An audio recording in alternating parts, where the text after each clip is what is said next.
The Spanish subjunctive. You've learned the present tense and all of the beautiful past tenses. You've improved your vocabulary. You've taken care of your confrontational tone. You don't say stuff like necesito un or necesito que anymore. This is it right here. This is the queen's crown, the king's crown. This is the knight in shining armor. This is the cream of the crop. This is the cherry on top. This is the Spanish subjunctive, a beautiful addition to the Spanish language, and something that you will use because you have to use it every single day. Let's get into it. This video is absolutely perfect to start off with a language scenario example, so let's get into it right now. A friend who you haven't talked to in a while asks you in Spanish, well, why haven't you talked to me? And you have these choices. What do you say? You need to say back, because you don't talk to me. Do you say, ¿por qué no me hables? Or, ¿por qué no me hablas? Choose one. So here we have a little predicament, because when you look at both choices, both sentences, it appears that they would sort of mean the same thing. And after all, there's only a very small difference between them, and that is just the ending of the verb. Hablas and hables. So, what do you choose? The correct answer is, ¿por qué no me hablas? And it is that because if you said, no me hablas versus no me hables means you don't talk to me. No me hables means don't talk to me. And here's why. It's because of the subjunctive. So when do we actually use the subjunctive?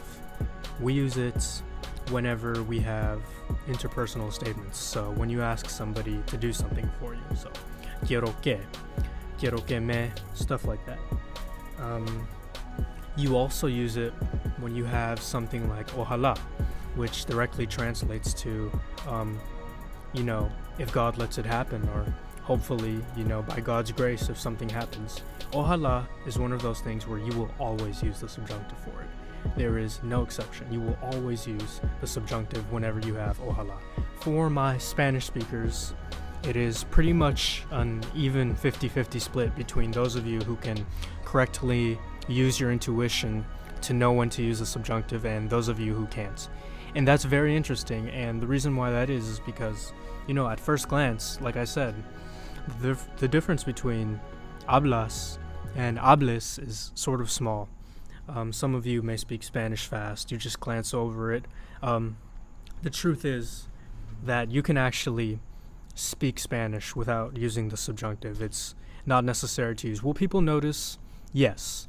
When you are giving, like I said, when you are saying ojalá, or when you are giving commands, when you say quiero que me, stuff like that. When you say no me, stuff like that. People will notice because they will hear, the hablas. But if you speak fast enough, people will notice, but you will generally get your point across. Still, with that being said, the subjunctive is just one of those things to, like I said, add the cherry on top of your Spanish. Quality to the subjunctive that's completely necessary, and that is swapping verb endings. And this is what really trips up a lot of students, a lot of speakers. They see this and, like I said, they think, well, what is the difference? Does it really matter? It does. So, your AR verb endings. Let's take an AR verb. Tomar. Yo tomo, right? Tú tomas. Él, ella toma. Nosotros tomamos, right? Ellos toman.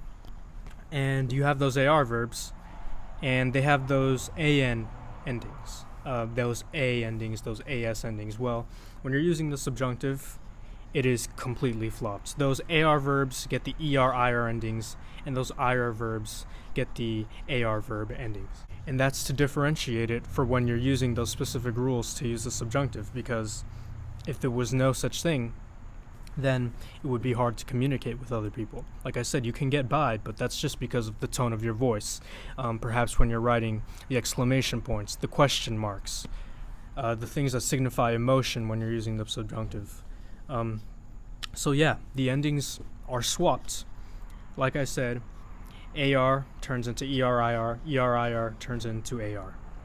So, just to reiterate, You use the subjunctive when you're showing uncertainty, doubt, when you're talking about hypothetical situations, when you use quiero when you are telling somebody, don't do that, don't do something, emotion. That's when you use the subjunctive. So, yeah, you remember that. It is very helpful. It will make your Spanish sound that much better. The subjunctive is just one of those things in Spanish that I'm almost afraid will be done away with, like the future tense that we talked about. It's sad, just sort of extinction aside from Spain and very specific circumstances, but the subjunctive is one of those things that I hope never disappears from Spanish because it is necessary. Use it everywhere. Thank God, like I said, it's not ignored. But you know, I've actually, this sounds really stupid, but you guys know the whole reason why this channel exists is because I just love Spanish a lot, and I've had dreams that, you know, I'm talking to somebody and you know, I'm sitting across from them and they tell me no me hablas, and I'm like, wait, well, no me hablas, that's, you know, that's not right. You have to use the subjunctive, and you know, they look at me and they say, what subjunctive? I'm like, oh my gosh. I really hope that the subjunctive never leaves Spanish. It is just one of the things that makes it very beautiful, and one of the things that makes the language easier to understand, one of the things that makes sense no matter how hard it is. Its beautifulness, its beauty. Its beauty is in its difficulty to master. And once you master it, you will just sound so much better. I really do not know what I would do if the subjunctive just decided to vanish in thin air. That would really suck. You know, and if one day people just decide to stop using the subjunctive, gosh, I will be a loud voice against that, because like I said, I just really cannot imagine what this language would be like if there was no subjunctive. That would really be so incredibly sad to me, and I think sad to a lot of language enthusiasts. I want the subjunctive to stay. I want you to know it well. I want you to know its irregularities and when to use it, and I want you to utilize it in your Spanish correctly so you can sound like a great Spanish speaker. Thank you guys for watching. This is what, my third official video, really. The intro video doesn't count, but you know, I still appreciate all of you who watched that.